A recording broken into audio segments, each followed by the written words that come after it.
운명을 개척한 한석이. 옛날 어느 고을에 한석이라는 노비가 있었습니다. 한석이는 어려서부터 남의 집에서 허드레리를 하며 자랐습니다. 그의 부모 또한 대대로 노비였기에 그 역시 노비로 태어나 힘든 삶을 살아야 했습니다. 하지만 한석이는 자신의 운명을 원망하지 않았습니다. 오히려 그는 늘 밝고 성실하게 일을 하며 남들보다 더 많이 배우려 애썼습니다. 내가 비록 노비로 태어났지만 배움이 있다면 운명을 바꿀 수 있지 않을까? 그렇게 한석이는 매일 밤 피곤한 몸을 이끌고 주인의 서재에서 몰래 책을 읽었습니다. 한석이가 일하는 집의 주인은 고을에서 유명한 양반이었습니다. 그는 학문을 매우 중시하는 사람이었으며 많은 책을 가지고 있었습니다. 어느 날 주인은 서재에서 책을 읽고 있었습니다. 그런데 뜻밖의 문제가 생겼습니다. 이 부분이 무슨 뜻인지 모르겠구나. 이걸 누구에게 물어봐야 할까? 그때 옆에서 일을 하고 있던 한석이가 조심스럽게 입을 열었습니다.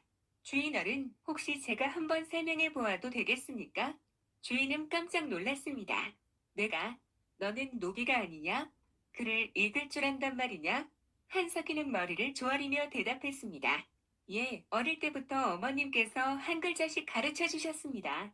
그리고 밤마다 서재에서 책을 읽으며 조금씩 깨우쳤습니다.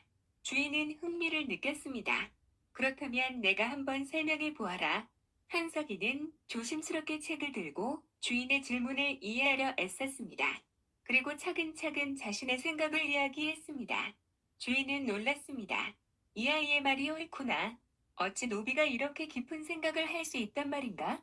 그날 이후 주인은 한석이를 특별히 눈여겨보기 시작했습니다. 이 아이는 그냥 노비로 썩힐 수 없다. 더 배움을 준다면 큰 인물이 될지도 모르겠다. 그리하여 주인은 한석이에게 틈틈이 글을 가르쳐 주었습니다. 한석이는 기회를 놓치지 않고 더욱 열심히 배웠습니다.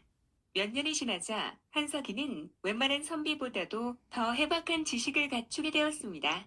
그러던 어느 날 고을에서 큰 문제가 발생했습니다. 고을에 큰 홍수가 나면서 백성들이 큰 어려움을 겪게 되었습니다. 관가에서는 홍수를 막기 위해 방법을 찾고 있었으나 아무도 해결책을 내놓지 못하고 있었습니다. 그때 한석이가 조용히 나서서 말했습니다. 어르신들, 제가 한 가지 방책을 내어보아도 되겠습니까? 고을 원님과 여러 선비들의 노비가 나서는 것을 보고 처음에는 무시하려 했습니다. 노비가 무슨 수를 내겠다는 것이냐? 하지만 주인이 말했습니다. 이 아이는 결코 평범한 노비가 아닙니다. 그의 말을 들어보시지요. 그러자 원님은 흥미를 느끼며 한석이에게 기회를 주었습니다. 좋다.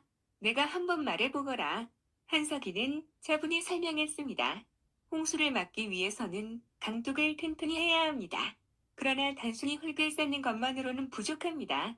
마을 근처에 있는 대나무를 엮어 둑을 보강하면 더 단단해지고 물살을 효과적으로 막을 수 있습니다. 원님은 곰곰이 생각하다가 고개를 끄덕였습니다. 이 말이 옳다. 어서 그 방법을 따라해 보도록 하라. 그렇게 해서 한석이의 지혜로운 방법 덕분에 홍수 피해를 줄일 수 있었습니다.